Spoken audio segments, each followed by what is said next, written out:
Unless you live under a rock, you have recently heard the drama and allegations that follow the royal family. But I want to take a step back and look at the woman who founded this space for change in the royal setting, Princess Diana. It's important to learn about Princess Diana's life and the way she broke social norms to understand why being a royal isn't all tiaras, courtships, and materialistic things.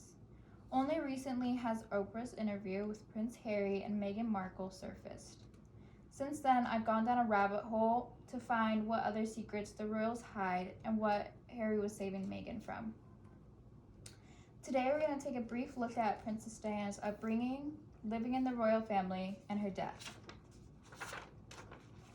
Princess Diana was born on July 1st, 1961 to the Spencers. She grew up with two wealthy parents in the aristocracy, and according to Elena Niccolo, they made their initial fortune with sheep farming. Being part of the high class, she already knew the royals on a personal level. Elena also states in her article, Queen Elizabeth was Diana's brother's godmother, and she played with Charles' brothers as a child.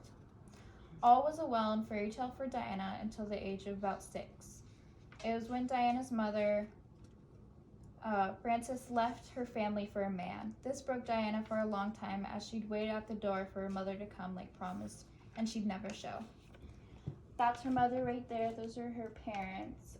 This is her childhood home that she grew up in, and those are just family portraits.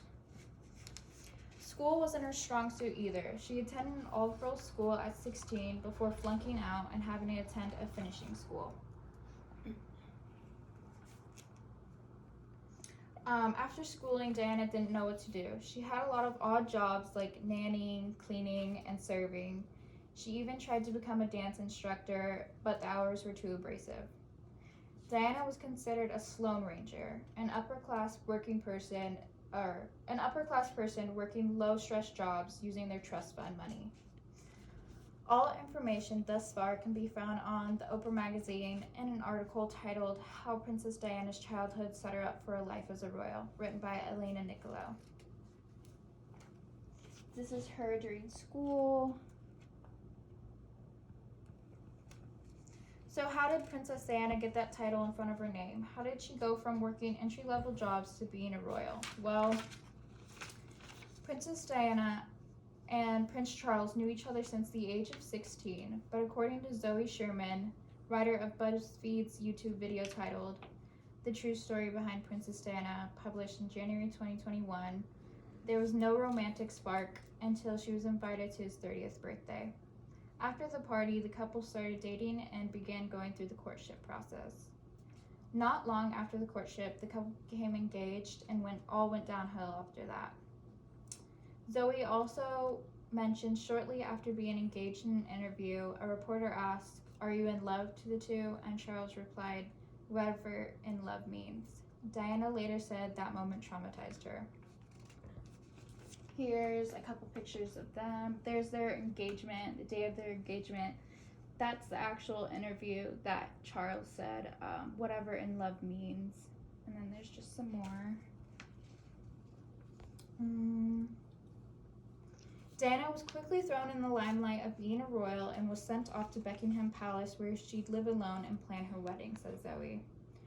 After only meeting her husband 13 times, they were married and sent off to live together in the palace. Diana started going down a very dark, depressing hole soon after the wedding. While living there, she gained an eating disorder, lost the will to live, and even attempted suicide. All while the princess was battling with internal problems, her husband was having an affair with Camilla Bowles.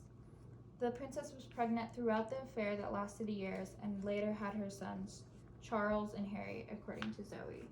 There's their wedding. And then this is her eating disorder phase when she was very depressed. Finally, the couple split in 1992 and later divorced in 1996. Only a year later, in 1997, would Diana tragically pass away.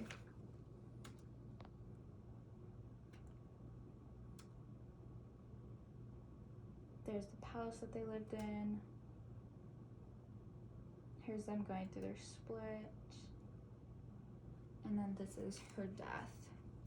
On November 11th, 2020, and Elena Nicolo wrote on the Oprah magazine website saying Diana and her rumored billionaire boyfriend went on a 10-day trip to the French Riviera before passing away later that night, August 30th, in a car crash.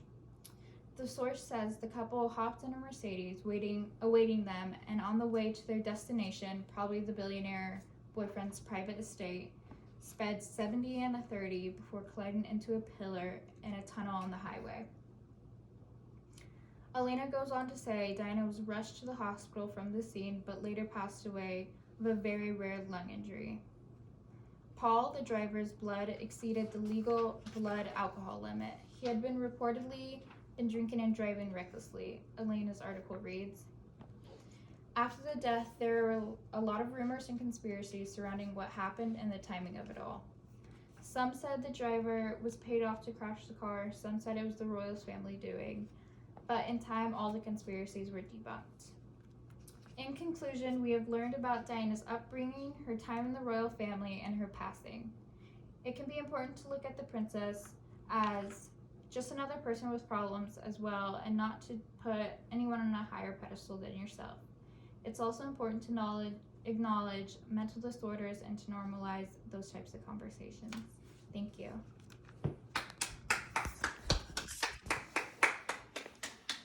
Bravo!